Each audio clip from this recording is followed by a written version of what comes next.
তুখরিজুল হাইয়া মিনাল মাইয়িতি, আল্লাহ পাক মুর্দা থেকে জিন্দা বার করেন। ও তুখরিজুল মাইয়িতা মিনাল হাই, তিনি তো আবার তিনি যেমন মুর্দা থেকে জিন্দা বার করেন, তিনি আবার জিন্দা থেকে মুর্দা বার করেন।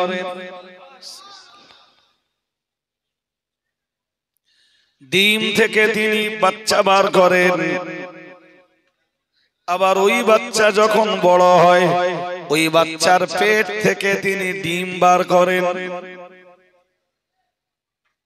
ডিম মুর্দা, মুর্দা জিনিস থেকে তিনি জীবন বার করেন। আবার ওই ডিম থেকে যে বাচ্চা হয় ওই বাচ্চা তিলে তিলে বড় হয়, তার পেট থেকে আবার আল্লাহ ডিম বার করেন। ওটা কোরআনের ওই আয়াতটার একটা তাফসীর। আর একটা তাফসীর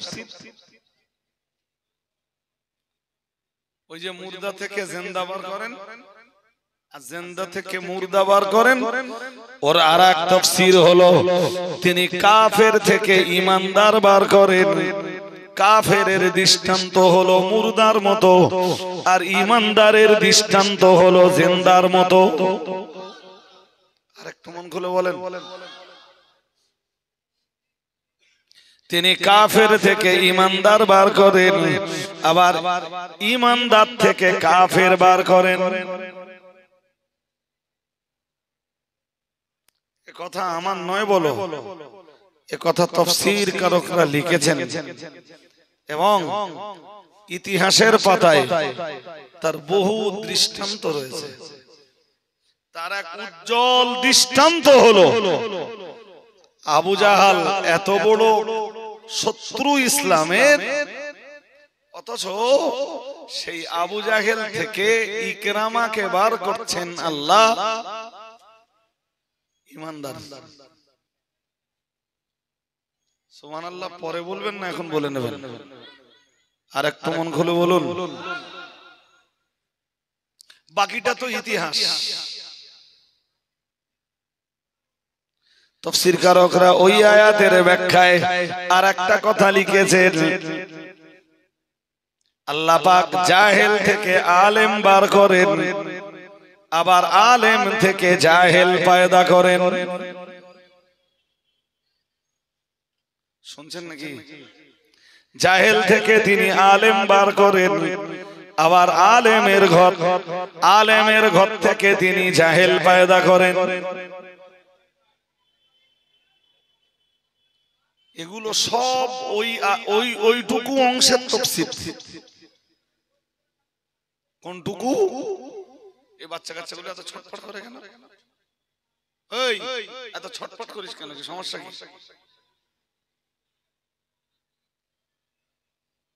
তাহলে কটা তাফসীর বলেছি বলেন দিন? তিনটি। ঈমানদারের ঘরে কাফের পয়দা করেন, আর কাফেরের ঘরে বলুন ঈমানদার পয়দা করেন। আলেমের ঘরে জাহেল পয়দা করেন, আর জাহেলের ঘরে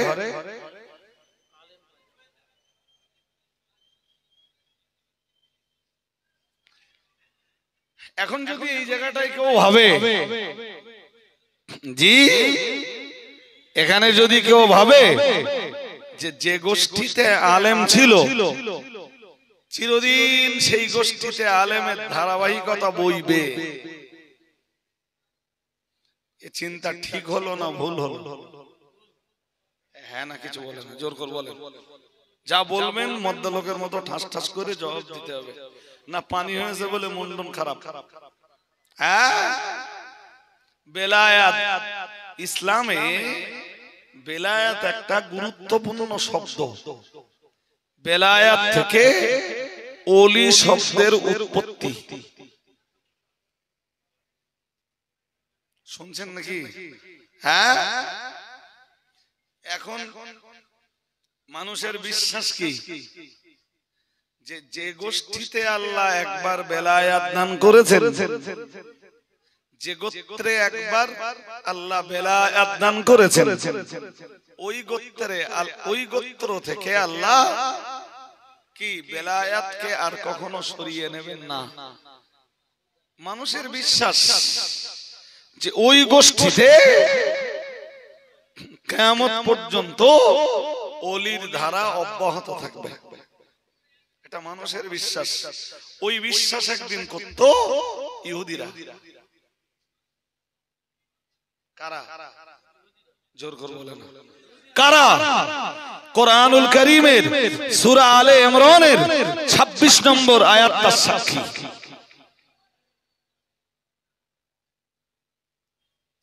তুতিল মুলকা মান তাশাউ ওয়া তানজিউল মুলকা মিম্মান তাশাউ। মহান আল্লাহ জানিয়েছেন তিনি যাকে ইচ্ছা তাকে তিনি সাম্রাজ্য দান করেন, আবার যাকে ইচ্ছা তার কাছ থেকে মহান আল্লাহ সাম্রাজ্য কেড়ে নেন, সাম্রাজ্য আল্লাহ তার কাছ থেকে ছিনিয়ে নেন। যাকে ইচ্ছা সাম্রাজ্যে তিনি অধিষ্ঠিত করেন, আবার যার কাছ থেকে ইচ্ছা সাম্রাজ্য আল্লাহ ছিনিয়ে নেন, সাম্রাজ্য আসন থেকে তাকে নামিয়ে দেন। ওই আয়াতের তাফসীর করতে যে হযরত আল্লামা ইমাম ফখরুদ্দীন রাজি রাহমাতুল্লাহ আলাইহি অনেকগুলি তাফসীর জগৎবাসীর কাছে উপস্থাপন করেছেন। যার প্রথম তাফসীর হলো, আমরা এই যে সাম্রাজ্য দেখি, পার্থিব এই যে সাম্রাজ্য দেখি, এই সাম্রাজ্যের মালিকানা আল্লাহ পাক যাকে পছন্দ করেন তাকে দান করেন। আবার এই সাম্রাজ্য যার কাছ থেকে আল্লাহ ইচ্ছা তার কাছ থেকে ছিনিয়ে নেন।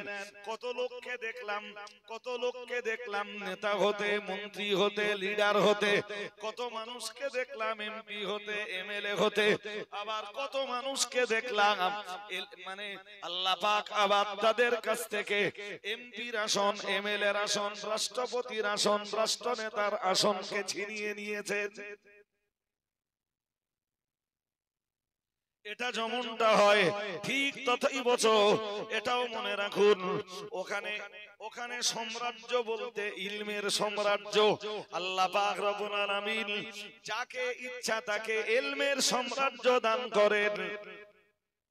যে গোষ্ঠীতে ইচ্ছা আল্লাহ ওই গোষ্ঠীর কাউকে নির্বাচন করে ইলমের সাম্রাজ্য দিতে পারেন, ইলমের সাম্রাজ্যে অধিষ্ঠিত করতে পারেন।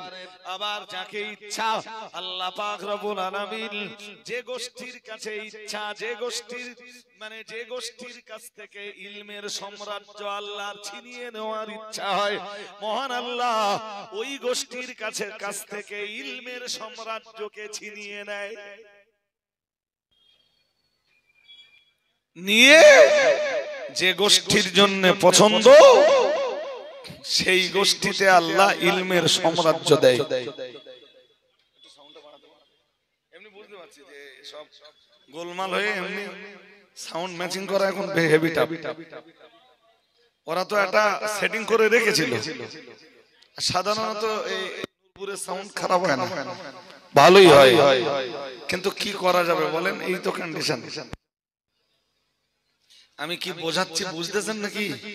হ্যাঁ, তাহলে ওখানে সাম্রাজ্য মানে শুধু এই সাম্রাজ্য না, ওর আরেক মর্ম হলো ইলমের সাম্রাজ্য। সুবহানাল্লাহ, আরেকটু মন খুলে বলুন। তিনি চাইলে যাকে চান তাকে ইলমের সাম্রাজ্যের আসন দান করেন। সে কোনো মূর্খের ঘরের ছেলেও হতে পারে, আর হয়ও তাই। খোঁজ নিয়ে দেখবেন দেশের বহু ছেলে, এদেশের বহু ছেলে আলেম হয়েছে, বাবা আলেম নয়। ক্ষমতা কার? আবার এটাও খোঁজ নিয়ে দেখবেন এদেশের বহু আলেমের ঘরের ছেলে আলেম হতে পারে, আছে না নেই? ওই আয়াতের তাফসীর কোনটা? তুতিল মুলকা মান তাশা ওয়া তানজিউল মুলকা মিম্মান তাশা। শুনছেন নাকি? এটা ওই আয়াতের তাফসীর। যে গোষ্ঠীতে আল্লাহ মনে করেন যাকে ইচ্ছা করেন আল্লাহ বেলায়েত দান করেন, আর যাকে ইচ্ছা তার কাছ থেকে আল্লাহ বেলায়েতকে কেড়ে নেন। যে গোষ্ঠীতে ইচ্ছা করেন নতুন করে আল্লাহ বেলায়েত দান করেন, আর যে গোষ্ঠীর কাছে আল্লাহর ইচ্ছা হয় সে গোষ্ঠী থেকে আল্লাহ বেলায়েত ছিনিয়ে নেয়। বেলায়েতের সাম্রাজ্য এটাও চিরস্থায়ী কোনো গোষ্ঠীতে থাকে না। বড় মজার কথা, নবুয়তের সাম্রাজ্য, তাই আল্লাহ চিরদিন একটা গোষ্ঠীকে রাখেনি, একটা গোষ্ঠীতে রাখেনি। ওটাই তো বিশ্ব নবীকে মেনে না নেওয়ার পিছনে ইহুদিদের সবচাইতে বড় যুক্তি ছিল। কোনটা কোনটা আমার কথা বুঝছেন নাকি? হ্যাঁ, তাহলে ওখানে সাম্রাজ্যের মানে বলো শুধু এই রাষ্ট্রীয় আসন নয়, ইলমের সাম্রাজ্য হতে পারে, বেলায়েতের সাম্রাজ্য হতে পারে, নবুয়তের সাম্রাজ্য হতে পারে, কুওয়াত তাকাতের সাম্রাজ্য মানে ক্ষমতার সাম্রাজ্য হতে পারে। এ আল্লাহ সবাইকে দেয় না, জি কাউকে দেয় আর কারোর কাছ থেকে ছিনিয়ে নেয়। বিষয়টা আপনারা একটু মন দেন, যদিও চেয়ারের আওয়াজ হচ্ছে এরপরও একটু মন দেন। কি বলছিলাম? ওটাই ছিল ইহুদিদের রাসূলকে মেনে না নেওয়ার একটা গুরুত্বপূর্ণ পয়েন্ট। ইহুদিরা রাসূলকে মানেনি কেন?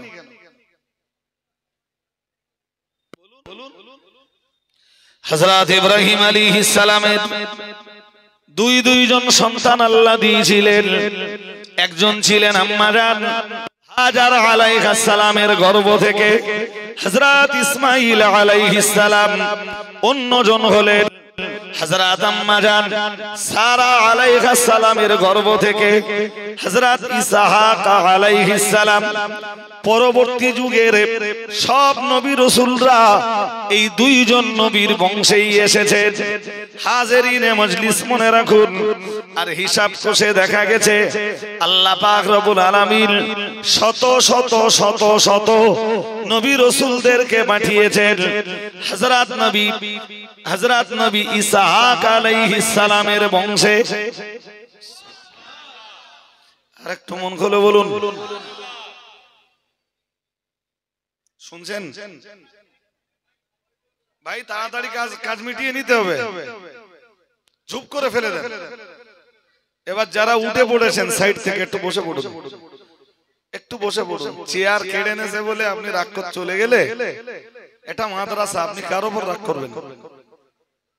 হ্যাঁ, রাগ যার উপরেই থাক, মাদ্রাসা মসজিদ কেন্দ্রিক কখনো রাগ করা চলবে না, এটা মনে রাখতে হবে।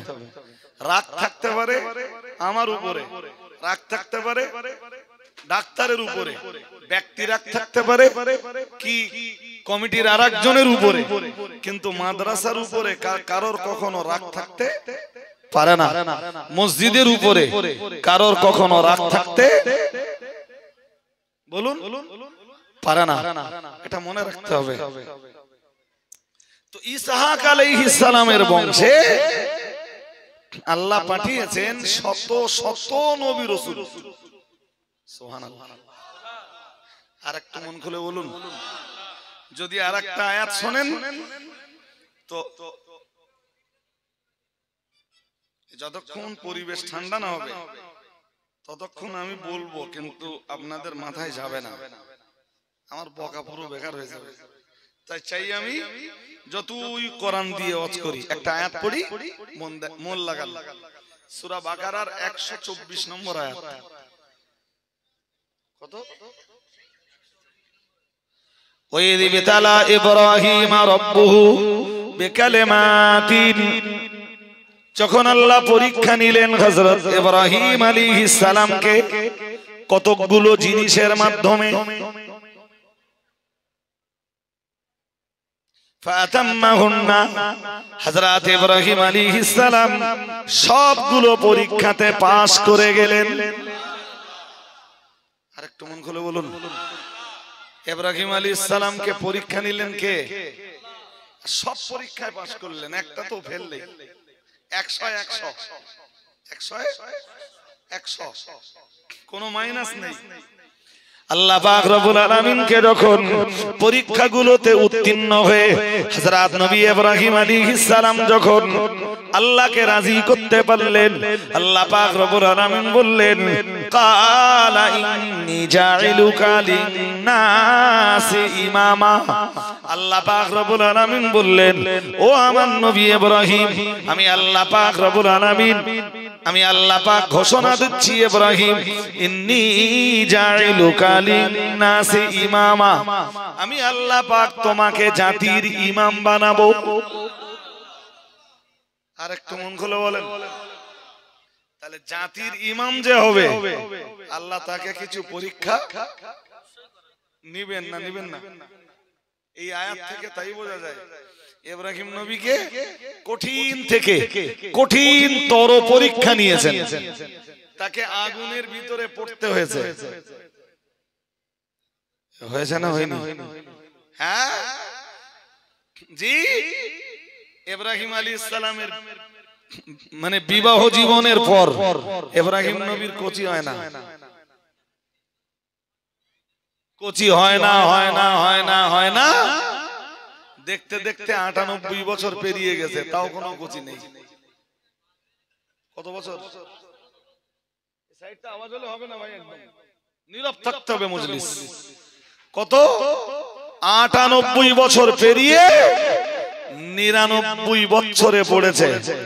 ইব্রাহিম নবী শুধু আল্লাহকে বলতেন, রব্বি হাবলি মিনাস সালিহিন, আল্লাহ আপনি আমাকে নেক সন্তান দান করুন।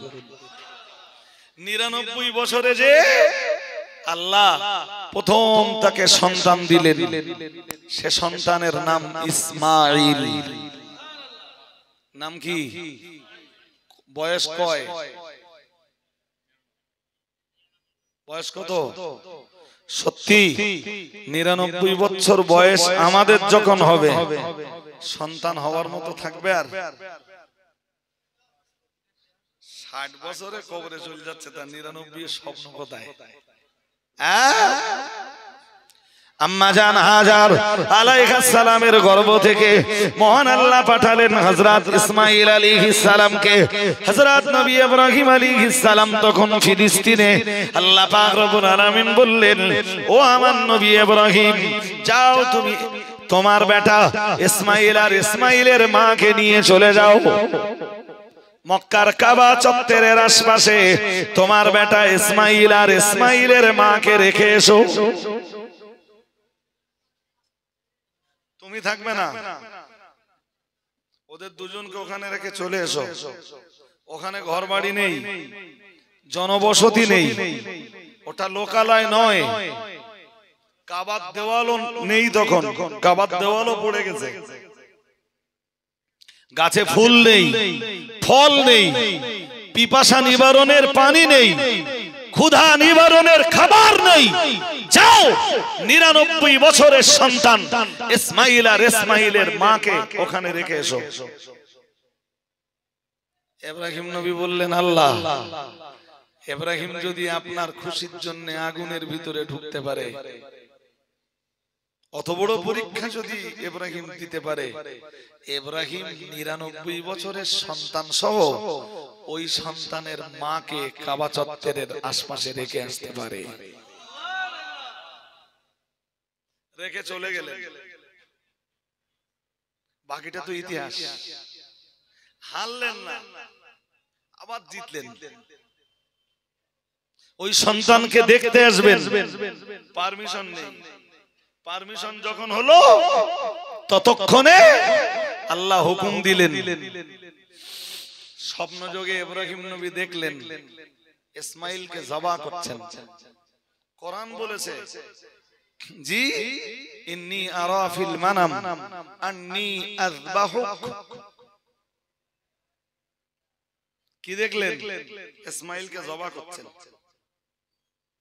কাকে কাকে সহজ পরীক্ষা ওই সেই ইসমাইল, ওই সেই ইসমাইল আলাইহিস সালাম যিনি ভূমিষ্ঠ হওয়ার কিছুদিন পরে আল্লাহ বললেন ইসমাইল আর ইসমাইলের মাকে রেখে এসো। কোথায়? যেখানে খাবার নেই, পানি নেই, লোকালয় নেই, জনবসতি নেই, কিছুই নেই। পাস করলেন। এবারে পরীক্ষা দিলেন ইসমাইলকে, স্বপ্নযোগে দেখলেন ইসমাইলকে জবা করছেন। রুইয়াল আম্বিয়া ওয়াহয়ুন, নবীদের স্বপ্ন ওহীর মতো মর্যাদা রাখে। আর একটু মন খুলে বলুন, ইব্রাহিম নবী জবা করার জন্য যা যা লাগবে সবকিছু ফিলিস্তিন থেকে নিয়ে বার হলেন। ইসমাইলের মায়ের কাছে এলেন, এসে বললেন ইসমাইলের মা কেমন আছো তোমরা? বললেন ভালোই আছি আলহামদুলিল্লাহ, আল্লাহ খুব ভালো রেখেছেন। ততক্ষণে আল্লাহ ইব্রাহিম নবীর ওই ত্যাগ তিতিক্ষার কারণেই तमाम বিশ্বের মুসলিম উম্মাহকে উম্মাহের জন্য জমজম কূপ দান করলেন। ও ইসমাইল আলাইহিস সালামের ওই পরীক্ষা দেওয়ার ফল, ভালো পরীক্ষা দিলে ফল ভালো হয়। হ্যাঁ না বলবেন তো? পরীক্ষা ভালো না হলে ফল ভালো। একটা ছেলে যদি মাধ্যমিকে সব কটাতে 100 পায়, তাহলে ও ছেলে খুব ভালো জায়গায় যাবে, এটা তো আশা করা যায়। হ্যাঁ না বলে না? ইব্রাহিম নবীর পরীক্ষা ভালো হচ্ছে না? পরীক্ষা দিচ্ছেনও ভালো, তাহলে ফল ভালো হবে না? হ্যাঁ জি, পরীক্ষা তিনি ভালো দিয়েছেন। খুশি হয়ে আল্লাহ तमाम পৃথিবীর মুসলমানদের জন্য দিলেন জমজম কূপ, ব্যবস্থা করে দিলেন সাফা মারওয়া সাই। বাকিটা তো ইতিহাস, আমি ইতিহাস বলতে চাচ্ছি না। জি, এবারে এলেন ইব্রাহিম নবী। ছুরি লাগবে, দড়ি লাগবে, যা যা লাগবে সব কিছু ফিলিস্তিন থেকে রেডি করে হযরত ইসমাইল আলাইহিস সালামের মায়ের কাছে এলেন। বললেন হাজারা, হাজার আছো কেমন? খুব ভালো আছি। গুছিয়ে দাও ইসমাইলকে। বললেন দাওয়াতে নিয়ে যাব। দাওয়াত কার? জোর করে বলে না, কিসের দাওয়াত? পরীক্ষা সহজ,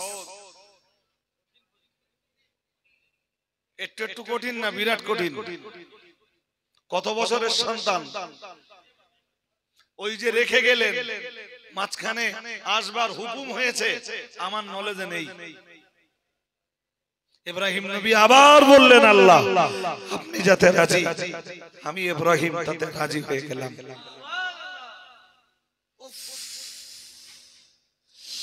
ইসমাইলকে সঙ্গে নিয়ে চলে এলেন মিনায়। মিনায় যারা গেছে 3টে ব্রিজ আছে মাথার উপরে টোটাল। যারা মিনায় যে ওই 3টে ব্রিজ আগে ঠিক করে নিতে পারবে সে কোনোদিন মিনায় হারাবে না। মাথার উপরে ব্রিজ কটা? ওভার ব্রিজ কটা? 3টি। প্রথমটা জামরার পাশে, যেখানে কাকর মারতে ওর পাশে একটা, পরেরটা মাঝখানে। আমি নামগুলো সব জানতাম, প্রায় ভুলে গেছি। 3টে ব্রিজের নামই জানতাম জি। 3 নম্বরটা আবার একটু দেখলে দেখলে মনে হবে সব। আর 3 নম্বরটা একদম মুজদালেফার গায়ে। কটা ব্রিজ? তো ওই মুজদালেফার গা দিয়ে যে ব্রিজটা চলে গেছে মিনার উপর দিয়ে, একদম ওই ব্রিজ দিয়ে মক্কার দিকে আসতে ডান হাতে ইসমাইল আলাইহিস সালামকে যে জায়গায় ইব্রাহিম আলাইহিস সালাম জবা করেছিলেন ওই জায়গাটায় দেখা যায়। যদিও এখন যাওয়ার অনুমতি নেই সেখানে, পুলিশ সুযোগ দেবে না। নইলে এবারও তো খুব ইচ্ছা ছিল জায়গাটা ঘুরে আসে, বাট নো পারমিশন। ছুরি চালালেন, ছুরি ইসমাইলের গলা কাটলো না। ইব্রাহিম নবী চোখ বাঁধা, ছুরি টান মেরে ফেলে দিলেন। দিয়ে ছুরিকে ভৎসনা করতে লাগলেন। ইব্রাহিম নবী বললেন, তুই তো ধার হারিয়ে ফেললি, তোর জন্য আমি আল্লাহর পরীক্ষাতে ফেল করে যাব। জি, ছুরির কথা বলতে শুরু করলো, বলল, আল্লাহর বন্ধু ইব্রাহিম, আমি আমার বৈশিষ্ট্য হারিয়ে ফেলিনি, আমার বৈশিষ্ট্য হারাইনি, আমার ধার তীক্ষ্ণতা হারিয়ে ফেলিনি, কিন্তু যিনি আপনাকে হুকুম করেছেন ইসমাইলের গলায় ছুরি চালাতে, তিনি তো আমাকে নির্দেশ দিয়েছেন ইসমাইলের চামড়া তো বহু দূরের কথা, ইসমাইলের একটা পশম পর্যন্ত কাটবি না। আপনি যার হুকুম পালন করছেন, আমি তো সেই রব্বুল ইজ্জাতের হুকুম পালন করছি। ব্যাস, ওখান থেকে উম্মতের পাওনা হলো কোরবানি। সুবহানাল্লাহ বলে না? আরেকটু মন খুলে, কোন পরীক্ষায় হেরেছেন ইব্রাহিম নবী? হারেননি, হারেননি। তাই তো বলতেছেন আল্লাহ 124 নম্বর আয়াতে,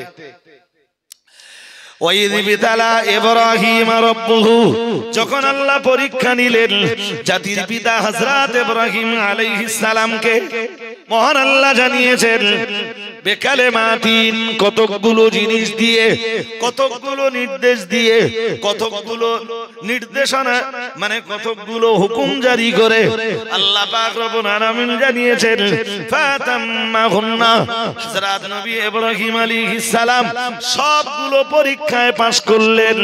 আল্লাহ পাক রব্বুল আলামিন জানিয়েছেন যেই না সবগুলো পরীক্ষায় পাস করে গেলেন আল্লাহর নবী ইব্রাহিম আলাইহিস সালাম, আল্লাহ পাক রব্বুল আলামিন বললেন, ও আমার নবী ইব্রাহিম, আমি আল্লাহ পাক রব্বুল আলামিন বলছি, যতগুলো কঠিন কঠিন পরীক্ষা তোমায় দিয়েছি ইব্রাহিম, সবগুলোতে তুমি পাস করেছো। আমি আল্লাহ পাক রব্বুল আলামিন বলছি, এখন ইন্নী জাইলুকা লিন-নাসি ইমামা। মহান আল্লাহ বললেন, আমি আল্লাহ তোমাকে তো জাতির ইমাম বানাবো, তোমাকে আমি আল্লাহ জাতির নেতা বানাবো, তোমাকে আমি আল্লাহ জাতির লিডার বানাবো। কালা মিন যুররিয়াতি। হযরত নবী ইব্রাহিম বললেন, আল্লাহ শুধু আমাকে বানাবেন আল্লাহ, আমার বংশে পরবর্তীদেরকে আপনি কি জাতির ইমাম বানাবেন না? আল্লাহ পাক রব্বুল আলামিন জবাব দিলেন, আল্লাহ পাক জবাব দিলেন, লা ইয়ানালু, ক্বালা লা ইয়ানালু আহাদিয যালিমিন। আল্লাহ পাক রব্বুল আলামিন বললেন, না না ইব্রাহিম, তোমার বংশের ভিতরে, তোমার গোষ্ঠীতে যারা জন্ম নেবে, তারা তোমার অনুসারী যদি হয়, তাদেরকেও জাতির ইমাম বানাবো। কিন্তু তোমার বংশের কেউ যদি জালেম তৈরি হয়, কেউ যদি অত্যাচারী তৈরি হয়, আমি আল্লাহ পাক রব্বুল আলামিন বলছি, জাতির ইমামতের দায়িত্ব কখনোই তার উপরে অর্পিত হবে না। তোমার গোত্রে ভালো যারা, তোমার গোত্রে তোমার অনুসারী যারা, তাদেরকে আমি জাতির ইমাম বানাবো।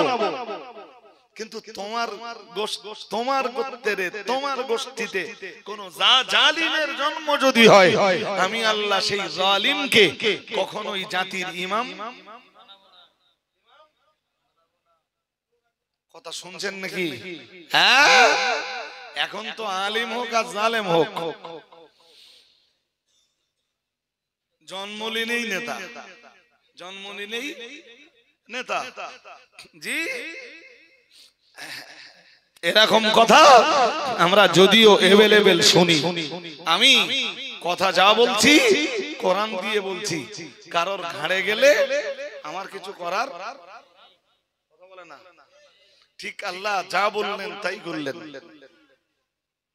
ইব্রাহিম নবীকেও জাতির ইমাম বানালেন, আর ইব্রাহিম নবীর বংশে মুসলিম উম্মাহের স্টিয়ারিং আল্লাহ শত শত বছর, হাজার হাজার বছর আল্লাহ ইব্রাহিম নবীর বংশের মানুষদের হাতে মুসলিম জাতির স্টিয়ারিংটা রেখে দিলেন।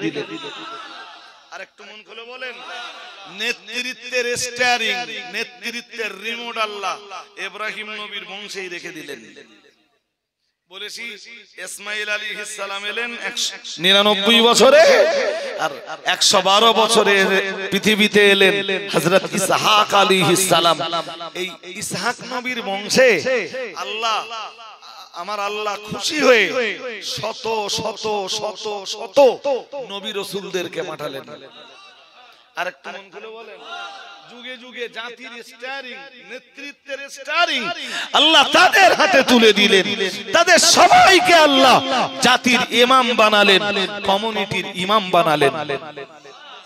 আরেকটু মন খুলে বলুন।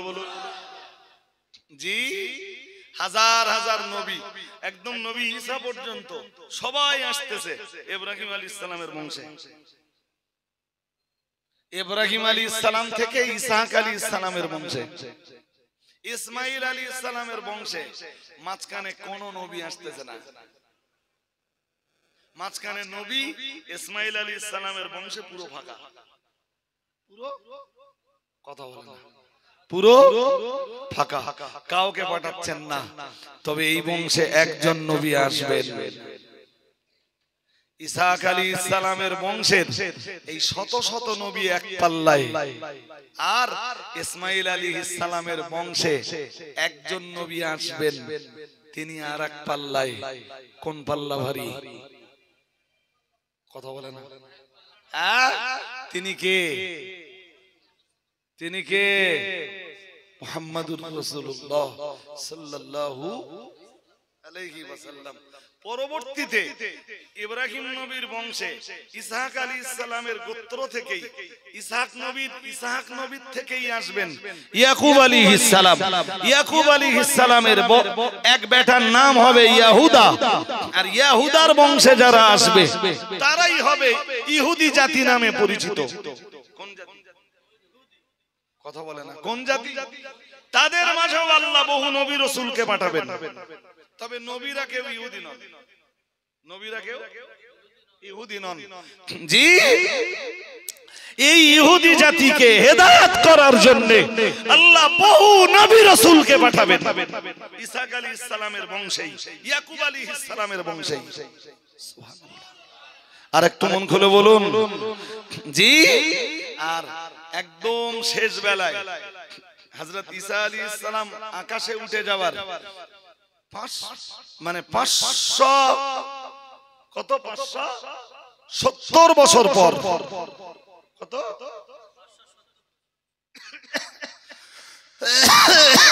আখিরি নবী আসবেন মুহাম্মাদুর রাসূলুল্লাহ সাল্লাল্লাহু আলাইহি ওয়াসাল্লাম। বিশ্ব নবী হযরত আম্মা জান আমেনার কোলে মক্কাতুল মুকাররমার কাবা বাইতুল্লাহর খুব নিকটতম জায়গায় হযরত মা আমেনার কোলকে আলোকিত করে পৃথিবীতে আসবেন। যখন আসবেন ইহুদিদের হিংসা হবে। কাদের? কথা বলে না। কাদের হিংসা হবে? কেন? কেন? হিংসার কারণ একটাই, সেটা হলো আঙ্গা বংশে সব নবী এলো, আর নবী যদি আসবারই হবে, জি, তাহলে আল্লাহ সে নবীকেও তো আমাদের গোত্রে পাঠাতে পারতেন। আমার কথা বুঝতেছেন নাকি? আমাদের বংশে সব নবীকে পাঠিয়েছেন, তাহলে আখিরি নবীকেও তো আল্লাহ আমাদের বংশে পাঠাতে পারতেন। কেন পাঠালেন না? ইসমাইলের বংশে আল্লাহ, ইসমাইল আলাইহিস সালামের বংশে আল্লাহ পাঠাতে গেলেন কেন? ব্যাস শুরু হলো ইহুদিদের বিরোধিতা। তার মানে এখান থেকে বুঝতে পারা যায় ইহুদিদের বিশ্বাস ছিল এই শত শত নবী রাসূল অথবা হাজার হাজার নবী রাসূল সব তো বনি ইসরাইল জাতিতে এসেছে। আল্লাহ পাক রব্বুল আলামিন কেন বনি ইসরাইল জাতিতে আখিরি জামানার নবী মুহাম্মদুর রাসূলুল্লাহ সাল্লাল্লাহু আলাইহি ওয়াসাল্লাম কে না পাঠিয়ে হযরত ইসমাঈল আলাইহিস সালামের বংশ থেকেই কেন পাঠালেন? কুরাইশ গোত্রে কেন মুহাম্মদুর রাসূলুল্লাহ রাসূলুল্লাহ সাল্লাল্লাহু আলাইহি ওয়াসাল্লাম পৃথিবীতে এলেন, ইহুদিরা এটা মেনে নিতে পারলো না বলেই তো আল্লাহ পাক রব্বুল আলামিন প্রিয় নবী মুহাম্মদুর রাসূলুল্লাহ সাল্লাল্লাহু আলাইহি ওয়াসাল্লামের উপরে কোরআনুল কারীমের আয়াত নাযিল করে দিয়ে বললেন, কুলিল্লাহুম্মা মালিকাল মুলকি তুতিল মুলকা মান তাশাউ ওয়া তানজিউল মুলকা মিম্মান তাশাউ। আল্লাহ পাক রব্বুল আলামিন বললেন, হে রাসূল আপনি বলে দেন, আল্লাহ পাক আপনি তো তুতিল মুলকা মান তাশা, আল্লাহ আপনি তো যাকে ইচ্ছা করেন তাকে সাম্রাজ্য দান করেন, আবার যাকে ইচ্ছা করেন আল্লাহ তার কাছ থেকে তো আপনি সাম্রাজ্য কেড়ে নেন। ও নবী আপনি ওদেরকে বলে দেন, আল্লাহ যাকে ইচ্ছা করেন তাকে নবুয়তের সাম্রাজ্য দান করেন, আবার যাকে ইচ্ছা করেন আমার আল্লাহ যে গোষ্ঠী থেকে ইচ্ছা করেন মহান আল্লাহ নবুয়তের সাম্রাজ্যকে তাদের কাছ থেকে কেড়ে নেয়। সুবহানাল্লাহ বলুন। ওরা তো ভাবতেছে আমাদের বংশে কেন এলো না, আপনি জবাবটা দেন না। নবুয়তের সাম্রাজ্য যে গোষ্ঠীতে যে বংশে আল্লাহ ইচ্ছা করেন সেই বংশে দান করেন, আর যে বংশে থেকে ইচ্ছা হয় আল্লাহ তাদের থেকে নবুয়তের সাম্রাজ্যকে কেড়ে নেয়। ক্ষমতাকার ক্ষমতাকার। এখন যদি কেউ ভাবে যে আলেম শুধু আমাদের বংশে আসবে, দ্বীনের খেদমত শুধু আল্লাহ আমাদের বংশ থেকে নেবে, বেলায়াতের দরজা শুধু আমাদের বংশেই খোলা থাকবে, অন্য কোন গোত্রে এই বেলায়েতের মানে এই বেলায়াতের সাম্রাজ্য অন্য কোন বংশে যেতে পারে না। কোরআনের ওই আয়াতের বিরোধিতা করা হবে না হবে না? বলেন। সুতরাং বাস্তবতাটা বুঝতে হবে। জি হাজিরিনে মজলিস, আমি শুরু করেছিলাম ওয়াজের প্রাসঙ্গিকতা, আমার আর বাড়লে হবে না। বলেছিলাম দুটো তিনটে কথা। একে বলেছিলাম যে সাহাবীদের গালি দিও না, দুইয়ে বলেছিলাম ইমানদারদের গালি দিও না, তিনে বলেছিলাম মরা লোকদের, মনে আছে না নেই? হ্যাঁ নেই কি, যারা রাখার মতো তারা রেখেছেন, তবে কথাগুলো মনে রাখবেন। আমার সাথে আপনার ঝগড়া হতে পারে, আপনার সাথে আমার ঝগড়া হতে পারে, আমি আপনাকে গালি দেব, ইসলাম এ অধিকার আমাকেও দেয়নি, আর আপনার বাপকে গালি দেব এ অধিকার ইসলাম আমাকে দেয়নি। আমাকে না, শুধু আপনাকেও দেয়নি। আর মরা লোককে গালি দেওয়া তো আরো কঠোর নিষেধ। কারণ কি জানেন, হাদিসে এসেছে, এই আবু জাহেলের বেটা ইকরামা বলছিলাম, মনে আছে? কথা বলেন। ইকরামা রাসূলের দরবারে আসবে সেদিন, নবী সাহাবীদের আগে থেকে বার্তা দিচ্ছেন, বললেন ইয়াতিকুম ইকরামাতু, ইকরামাতু ইবনে আবি জাহলিন, বললেন আবু জাহেলের বেটা ইকরামা তোমাদের মাঝে আসবে, মুমিনাম মুহাজিরান, ঈমানদার অবস্থায়, হিজরতকারী অবস্থায়। তখনও কলেমা পড়িনি বলো জি, বাকিটা তো ইতিহাস। নবীজি সাহাবীদেরকে সচেতন করে দিলেন আগে থেকে, ইকরামা আসার আগে থেকেই বললেন ফালা তাসুব্বু আবাহু, তার আব্বা তো ইসলামের দুশমন ছিল, খবরদার তোমরা ইকরামা আমার দরবারে আসবার পরে কেউ তার বাবার নামে গালি দেবে না। নিষেধ করছে কে? আমার কথা জোর করে বলে না, বলেন নিষেধ করছে কে? আজকে সমাজ কোথায়? জি, যে মৌলবীগুলো ওয়াজ নসিহতের স্টেজে দাঁড়িয়ে, স্টেজে বসে পর্যন্ত গালিগালাজ করছে, জি গালিগালাজ দিচ্ছে, XYZ যে কোনো লোককে হতে পারে, যে কোনো লোকের বাবাকে হতে পারে, জিন্দা লোককে হতে পারে, মুর্দা লোককে হতে পারে, তাদের কাছে আমার এই বার্তাটা পৌঁছে যাক যে রাসূলুল্লাহ ইকরামা যেদিন ইসলাম কবুল করতে আসবে সেদিন বলেছিলেন ইকরামা আমার কাছে আসছে, খবরদার তার আব্বাকে তোমরা গালি দিও না। পরে নবী বললেন এখন তাকে গালি দিলে সে গালি ইকরামাকে কষ্ট দেবে, সে গালি আবু জেহেল পর্যন্ত পৌঁছাবে না। শুনছেন নাকি? কোথায় পেয়েছি, কোন কোন কিতাবে আছে, জি কোন হাদিসের তথ্য বলছি জিজ্ঞেস করলে আমি সব ক্লিয়ার বলতে পারবো ইনশাআল্লাহ। বড় লজ্জা লাগে আজকের সময়ে কিছু কথা শুনলে ভাই। জি এরা কারা? এরা খতিব নামে পরিচিত, বক্তা নামে পরিচিত, দাঈ ইলাল্লাহ নামে পরিচিত, অথচ কোরআন হাদিসের মজলিস গুলোতে গালিগালাজ করে ভরপুর করে দিচ্ছে। জি ভাষাটা এরকম, জি মদখোরের ছেলে কিরকম, হ্যাঁ না বলে না, শুনেননি? মদখোরের ছেলে, গেজাখোরের ছেলে। এই গাইল কাদের যাচ্ছে? মরা লোকের যাচ্ছে তো, হ্যাঁ না বলে না? তো মরা লোকের গাইল দিতে, গাইল দেওয়া ইসলামে অনুমোদন আছে? এরাই আবার কি বলতে জানেন? বলে কিতাবপত্র পড়তে হয়, জ্ঞান গম্য অর্জন করতে হয়। তা আমার এই বার্তাগুলো পৌঁছাক। জি তোমরা কিতাব না বুঝতে পারলে জামিয়া রহমানিয়াতে এলে আমরা কিতাব খুলে ইনশাআল্লাহ তোমাদের বুঝিয়ে দিতে। আমি না পারলেও জামিয়ায় এমন মুহাদ্দিস মুফাসসিররা আছেন, তারা কিতাব খুলে বুঝিয়ে দেওয়ার মতো যোগ্যতা ধরি নেন না যে আমার খুব বেশি যোগ্যতা নেই।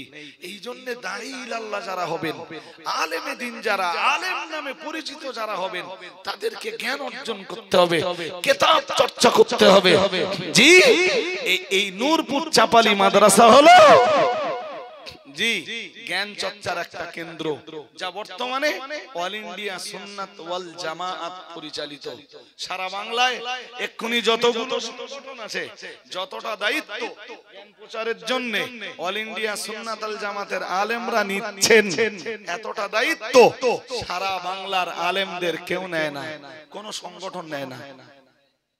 খুঁজে দেখুন যদি পাওয়া যায়। আমার কথা শুনছেন নাকি? সেকেন্ড কোন সংগঠন দেখেন যাদের সংগঠনে শিক্ষার আন্দোলনের এত গতি আছে, একটা সংগঠনের নাম বলেন, পাবেন না। অল বেঙ্গলে পাবেন না। জি আলহামদুলিল্লাহ, আলহামদুলিল্লাহ, আলহামদুলিল্লাহ। আমরা কিছু না করতে পারলেও শিক্ষার আন্দোলনের এই ধারাবাহিকতা অব্যাহত রাখতে পেরেছি এবং প্রত্যেকটা প্রতিষ্ঠান দুরন্ত গতিতে চলছে। নূরপুর চাপালি মাদ্রাসা এও দুরন্ত গতিতে চলছে। চলছে না চলে না? এই কিছুদিন আগে নতুন বিল্ডিং এর ছাদ হলো, হ্যাঁ না বলবেন তো? এর গতি চান না? চান না? তাড়াতাড়ি বলতে হবে। এর গতি আপনারা আরো ত্বরান্বিত হোক, এইটা চান না? চান না? আমি বলছি এই চাপালি নূরপুর মাদ্রাসা থেকে একটা ছেলে যদি জাতির জন্য গড়ে দিতে পারেন, এক কাইম সাহেবের জন্য যেমন ঘুম বন্ধ হয়ে গেছে, আল্লাহ রাজি হলে এই চাপালি নূরপুর থেকে হয়তো 5 বছর, 10 বছর, 20 বছর কষ্ট করে প্রতিষ্ঠান চালাবেন। একজন এইরকম হাক্কানি আলেমে দ্বীন যদি তৈরি হতে পারে, জাহেলদের, মূর্খদের, বাতিলদের ঘুম উড়ে যাবে ইনশাআল্লাহ। বলুন ইনশাআল্লাহ বলুন।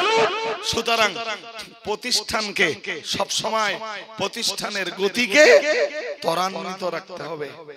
জি যে কারণে আমি আমার কাজ এখন আপনাদের কাছে একটু হাত পাতা।